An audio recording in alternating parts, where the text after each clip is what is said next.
Les amis, je suis tombé sur cette vidéo de l'époque où Alain Soral et Ronnie Broman détruisaient William Goldnadel. Vous allez voir que ça chauffe entre les trois et que même l'animateur Patrick Buisson, paix à son âme, a posé les questions qu'il fallait au sioniste William Goldnadel. Vous ne pouvez pas demander à la République de vous donner le tampon parce que ça, en 1791, on a assimilé en France tous les Français d'origine juive en tant que citoyens. Mais ils devaient rentrer dans la République et renoncer à un certain communautarisme ethno-tribal. Vous pouvez pas à la fois dire je suis un républicain citoyen et en même temps je suis un juif ethno-tribal. À un moment donné, il y a vous êtes face à une contradiction et je ne fais que la pointer du doigt. Alors William Goldnadel va répondre sans parler d'instrumentalisation. La religion de la Shoah, l'hypermnésie de l'Holocauste ne rend-elle pas les Juifs insensibles, sourds aux souffrances du peuple palestinien? Paradoxalement, vous reprochez aux Palestiniens d'exploiter médiatiquement leur statut de victime, comme s'il y avait un statut de victime qui est valorisé, survalorisé par la sensibilité contemporaine, comme s'il y avait une course pour la palme du martyr. J'ai écrit tout ça. Ouais. Je me suis plaint moi-même de l'hypermnésie de la Shoah. J'ai pointé cela et j'ai constaté... Est-ce qu'elle n'est pas source d'insensibilité? Je ne crois pas. Lorsque Soral prétend, je ne sais pas où il l'a vu cela. Je ne sais pas où il a vu que les Juifs, qu'il appelle les Juifs communautaristes, voire hystériques, ont exigé, sous prétexte qu'ils avaient été victimes de la Shoah, une sorte de tampon où ils auraient le droit de blanc-seing. En réalité, ça fait partie évidemment de l'arsenal antisioniste. On prétend que les Juifs instrumentalisent la Shoah pour faire des massacres en Palestine à l'identique de ce qu'ont fait les nazis. En réalité, Soral, dans son bouquin, est obsédé par la Shoah.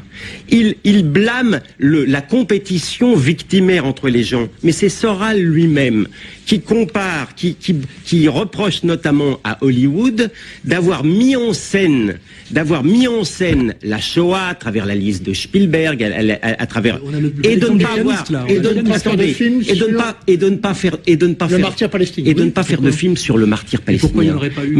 Mais on est dans l'absurdité la plus totale. Dans l'absurdité. Et pourquoi pas sur le problème kurde? Pourquoi? Mais c'est quand même curieux. C'est quand même curieux. Pourquoi vous venez dans votre pamphlet uniquement reprocher à Hollywood le fait d'avoir fait des films sur le martyrologe juif et non pas sur le martyrologe palestinien. D'abord, permettez-moi de vous dire, quand vous dites que vous avez les yeux secs par rapport au martyrologe juif, moi je n'ai pas peur de dire que j'ai les yeux secs par rapport au martyrologe palestinien. D'abord parce que la vérité m'oblige à dire, que ça vous plaise ou non, c'est de la petite bière, le martyrologe palestinien par rapport au martyrologe juif. C'est de la petite bière, premièrement. Deuxièmement, je le dis. Non, mais je comprends qu'en termes d'échelle, c'est vrai que c'est en termes d'échelle et d'organisation, je n'ai pas fini, et d'organisation industrielle de la mise à mort des gens, c'est de la petite bière. Goldnadel persiste et signe. Ronnie Broman, vous êtes sur une position, Soral, silence. Vous êtes sur une position pas très éloignée de celle de Soral quand vous dénoncez la stratégie victimaire d'Israël qui consiste à mettre en avant les souffrances d'hier pour relativiser ou justifier les violences d'aujourd'hui. C'est ce que vous appelez le chantage à l'antisémitisme comme arme d'intimidation absolue. Alors au fond, Ronnie Broman, vous êtes, vous, paradoxalement, un antisioniste par vocation juif. Un juif ne peut être que du côté des persécutés. Non, un juif peut être du côté qu'il choisit. Il n'y a pas une sorte de métaphysique de l'élection, pour reprendre le terme que Soral empruntait à Finkielkraut. Il y a des choix. Moi, je suis juif parmi d'autres éléments qui composent mon identité, républicain, mais ce français, chantage à parisien, l'antisémitisme, vous ne le supportez pas? Non, je ne supporte pas le chantage à l'antisémitisme, mais je ne nie pas non plus que l'antisémitisme puisse se cacher sous des positions politiques valorisées, naturellement. D'ailleurs, je voudrais souligner à ce stade de la discussion que l'antisémitisme ne prend pas seulement le masque de l'antisionisme, il prend aussi le masque du sionisme. On a bien vu, par exemple, la coalition chrétienne de Christian Coalition, qui a des lettres de noblesse antisémites assez bien écrites et assez nombreuses dans son histoire récente aux États-Unis, qui est aujourd'hui, au nom d'une promesse biblique, au nom d'une vision apocalyptique du monde, l'apocalypse, c'est-à-dire la fin des temps qui est en train d'arriver, qui va entraîner le regroupement des Juifs en Palestine, lui-même même annonciateur du Messie, et enfin de la parousie chrétienne, de l'élimination des infidèles, etc. Aussi. Voilà. Mais un rapprochement juif communautariste et Front National. Oui, quand on dit attendez, excusez-moi. c'est bien Le Pen qui a voté le cul des Arabes, ça veut dire ça aussi. Oui, il y a des tentations, il y a effectivement des tentations de ce type-là. Mais ce que je voulais dire, c'est que l'antisémitisme n'appartient pas à un camp politique. Et, on a dit tout à l'heure qu'il pouvait être de droite comme de gauche. On peut aussi, et c'est moins souvent compris et analysé, il peut être aussi du côté sioniste, car il y a pour les antisémites une promesse dans le sionisme qui est quand même assez réjouissante, celle de virer tous les juifs pour les regrouper dans leur petit bout de terre là-bas et se débarrasser une bonne fois de la présence des juifs en Europe, en Afrique, en Amérique et ailleurs. Donc il y a effectivement des rencontres assez extravagantes, assez déconcertantes pour une raison un peu superficielle, mais qui peuvent se comprendre lorsqu'on creuse un peu le problème. Par ailleurs, je voudrais je voudrais revenir en 2 mots sur la question de l'élection, parce que il me semble qu'il y a, moi je ne suis pas un spécialiste des études juives, loin de là, je sais simplement que le concept d'élection est un concept purement théologique, c'est-à-dire qu'en dehors d'une relation religieuse au judaïsme, à la fois à Dieu, aux écritures sacrées, il n'a absolument aucun sens. Et le problème de l'élection, c'est sa laïcisation, c'est la transformation d'un concept religieux en un concept politique qui lui-même est le prélude à la promesse biblique, au fait de tenir la Bible pour un titre de propriété, pour une espèce de cadastre dont on va se réclamer pour installer une autre... Bon. Ça, c'est en dehors de la religion, l'élection n'a aucun sens. D'accord. Le sionisme générateur d'antisémitisme, vous allez faire plaisir à Soral, parce que lui, il nous explique que le couplage entre l'anti-américanisme et l'antisionisme ne constitue en rien un terreau favorable à l'antisémitisme, et au contraire, finalement, s'il y a climat d'antisémitisme, si je vous ai bien lu, climat antisémite, ce sont les juifs qui en sont responsables. On ne se lasse pas de lire et de citer Soral, c'est énorme. Quand une minorité autrefois opprimée a tendance à se muer en minorité agissante, en se tissant un réseau de protection, en faisant voter des lois d'exception, en pratiquant la cooptation, la double allégeance, de peur de voir l'histoire se répéter, cette communauté, par sa vision mythique et fataliste, ne prend-elle pas alors le risque de créer de toutes pièces l'agressivité dont elle voulait se prémunir? Le sionisme, donc, est à l'origine de l'antisémitisme, si je vous ai bien compris. Non, parce que moi je suis sur la France, à la limite. Moi je dis simplement, quand des juifs, de peur d'être persécutés en France et de peur qu'on ne respecte pas la charte républicaine, en se référant toujours à l'affaire Dreyfus. Je savais que Dreyfus finalement a été blanchi et réintégré dans l'armée, donc c'est une histoire de la dignité française, si on la regarde dans toute sa longueur. Quand le juif a peur que la charte républicaine ne soit pas respectée, c'est-à-dire qu'on ne le respecte pas en tant que citoyen, et que du coup il dit je vais quand même me créer un réseau communautaire au cas où, eh ben le citoyen lambda comme moi qui n'appartient à aucune communauté, parce que moi j'appartiens à la grande communauté des paumés, c'est-à-dire que j'ai personne derrière moi, je suis savoyard, et le seul lobby savoyard qui existe en France, c'est les cols rouges de l'hôtel Drouot, vous voyez, et les ramoneurs. C'est pour ça que j'ai jamais pensé que les savoyards étaient un peuple élu, parce qu'il n'y a pas vraiment de quoi, bien qu'on vive au-dessus des autres en Europe. C'est nous qui vivons le plus haut, donc on est au-dessus des autres. Mais donc à un moment donné, je me dis, ce juif un peu inquiet, parce qu'on lui vend aussi une propagande, c'est quand même Jean-Jacques Goldman qui a dit si la France était antisémite, je le saurais. C'est quand même le chanteur préféré des Français, vous voyez, et à un moment donné, il se dit quand même, au cas où il y aurait un retour parce que Finkielkraut leur fait peur, alors au cas où il y aura un retour d'antisémitisme en France, je vais quand même être un peu communautaire, je vais peut-être réétudier un peu le Talmud, je vais peut-être me mettre dans des associations, je vais peut-être m'adonner à l'Observatoire du monde juif, et du coup d'un seul coup le citoyen français comme moi il se dit mais dis donc, on m'avait dit que le juif était assimilé, que c'était un français d'origine juive, citoyen comme moi, et je vois d'un seul coup qu'il appartient à des tissus d'associations, de machin, et qui participe à ce qu'on appelle un lobby, et d'un seul coup je me dis merde, il m'a trahi, je lui ai tendu la main de l'égalité et il lui me renvoie le refus de l'inégalité de l'autre. Et aujourd'hui, je dis qu'une certaine paranoïa juive crée de l'antisémitisme. Faites-nous confiance, messieurs les Français d'origine juive. Je vous assure que les vrais antisémites en France sont 0,0,01% de la population, et les autres sont simplement un peu agacés d'un communautarisme juif qui peut-être est une maladresse, parce que pour moi, vous incarnez, monsieur, excusez-moi, c'est un peu cette maladresse, mais je crois que vous faites un gros boulot parfois pour la cause palestinienne par votre extrémisme incompréhensible en France, qui était quand même un pays où ça va quand même pas si mal en dehors de l'économie. Et c'est là où je veux dire que les antisémites pour moi sont un peu délirants, parce que je pense pas que s'il y a des licenciés chez Moulinex ou chez LU aujourd'hui, ça serait à cause de la plutocratie juive. Vous voyez ce que je veux dire? William Goldman. Oui, je ne sais pas qui est paranoïaque. Je veux dire par là que moi, vous savez, on est toujours le communautariste de l'autre.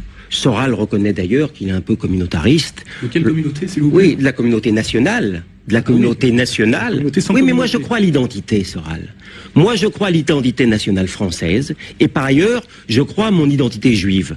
Et je suis plutôt le défenseur des identités, dès l'instant elles sont pas agressives. Et moi, vous savez, peut-être même avant vous, Soral, en ce qui concerne la communauté nationale française, à laquelle je crois, j'en ai été, je pense, l'un des défenseurs lorsque, par exemple, je disais qu'un État souverain avait le droit de réguler ses flux migratoires pour protéger son identité lorsque il était agressé, que ça n'était pas du racisme. Alors je pense qu'avec une même cohérence, et sans que je sois pour autant taxé de racisme, eh bien lorsque la communauté à laquelle j'appartiens dans mon processus identitaire est agressée dans ces synagogues, Est-ce que vous exagérez je n'exagère. Est-ce que vous auriez l'honnêteté de parler de ce fameux rabbin qui a été poignardé et dont il y a eu un article signé par monsieur Gozlan dans Marianne? Attendez, est-ce que oui, de quoi je parle? attendez, le racisme. Rabbin libéral, hein, oui, mais enfin, attendez. C'est grave cette histoire-là, monsieur. Non, attendez, je ne sais rien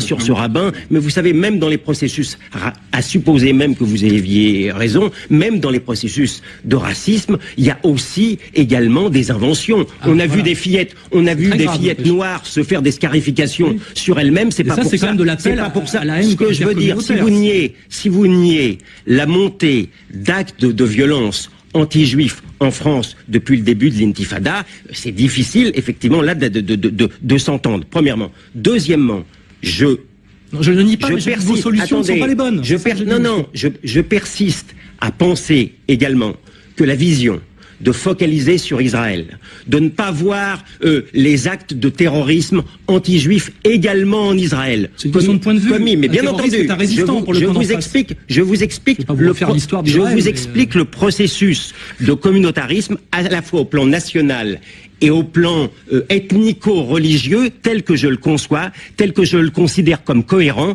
et qui n'est pas, à mon avis, critiquable. Parce que le communautarisme juif, que vous êtes le seul pratiquement à pointer vraiment... Parce que j'ai ce courage, monsieur. Attendez, il n'y a... Non, il n'y a aucun courage. J'ai tenté de vous expliquer qu'il n'y a aucun courage. Dès l'instant... Moi, je suis pas d'accord avec ce qu'il dit, mais enfin, il n'est pas le seul à pointer le communautarisme juif. Non, mais il y a le communautarisme juif existe, malheureusement. Ça met en danger les Français d'origine juive qui s'en foutent, quoi. Vous avez le droit de l'écrire, il n'y a aucun courage aujourd'hui à reprocher aux Juifs leur communautarisme dès l'instant où on veut bien l'habiller sous un angle pro-palestinien tel que vous le faites. Si vous écriviez les mêmes choses sur le peuple élu en vous disant pro-israélien, on vous agoniserait d'injures. Je ne suis ni pro-israélien ni pro-palestinien, je suis français, monsieur. Non, mais écoutez, j'ai lu votre livre, vous comparez... Vous avez lu celui d'avant? Non, malheureusement. C'est celui qui a fait les attaques les plus violentes sur la délinquance arabo-musulmane des banlieues. Et j'ai reçu beaucoup de lettres de sympathie. J'aimerais savoir... Non, je voudrais terminer. Sur le communautarisme juif, entre guillemets, je considère que... mais sur ce communautarisme-là, la communauté juive, elle est pour la démocratie. Elle est loyale vis-à-vis de la France. Elle pose pas des bombes. Elle insulte pas la Marseillaise, elle la chante. Elle croit en la nation française. C'est parce qu'on l'a abandonnée il y a 1 an et demi, justement, à son sort, en disant c'est pas de l'antisémitisme ça. Les juifs qu'on route coup dans les rues, c'est pas de l'antisémitisme, c'est des petits délinquants. C'est parce qu'on a osé faire ça, parce que cet antisémitisme-là venait soit de l'extrême gauche, soit de l'islamisme, que la communauté, elle s'est durcie, elle s'est raidie. Je vous signale un point important, c'est qu'il y a 1 an et demi, quand ce genre d'action absolument odieuse et inacceptable a commencé... Attendez, excusez-moi. Quand ça a commencé, cela faisait suite. Cela faisait suite, quand même, entre Roman et Soral. Je suis content. Vous permettez, les téléspectateurs savent voir, vous n'avez pas besoin de diagnostiquer pour les spectateurs ce qui est ensemble de voir ou pas. ce bel ensemble entre voilà. Il y a 2 ans, quand ces actes anti-juifs ont commencé, effectivement, cela s'inscrivait aussi dans une déclaration communautaire d'un certain nombre d'institutions, dont le CRIF, qui portait les juifs dans un soutien inconditionnel à la politique israélienne. Or, ce dont nous parlons... Pourquoi on a le droit de bastonner les juifs dans les rues? Non, on n'a pas le droit, mais on a le droit de s'interroger, on a le droit de s'interroger s'interroger Bien sur la sûr. soudaineté d'un Bien phénomène. sûr, Ça bien ne veut sûr. pas dire que ce phénomène Personne est légal n'est et allé- acceptable. personne n'est allé- Ce phénomène doit être puni, Oui, mais on eh a ben, le c'est droit tout. de Alors, il suffit de dire sur la cela. nouveauté. Alors, il suffit de dire réponse cela. rapide à une question importante. Est-ce que l'intervention américaine en Iran ne risque pas, paradoxalement, de renforcer le soutien à la cause palestinienne en enfermant les États-Unis et leurs alliés israéliens dans la posture d'agresseurs? Parce que finalement, c'est comme ça qu'ils sont perçus aujourd'hui. C'est possible. Mais enfin, vous savez, aujourd'hui, la situation d'Israël et de la communauté juive en France est dans une situation évidemment paroxystique. On les voit au terme de ce débat. Quoi qu'il se passe et quoi qu'on dise, ce sont les Juifs qui ont tort. Je voudrais prendre par exemple un exemple. Je suis aussi juif que vous. C'est les Juifs antisémites Oui, qui ont enfin, un problème.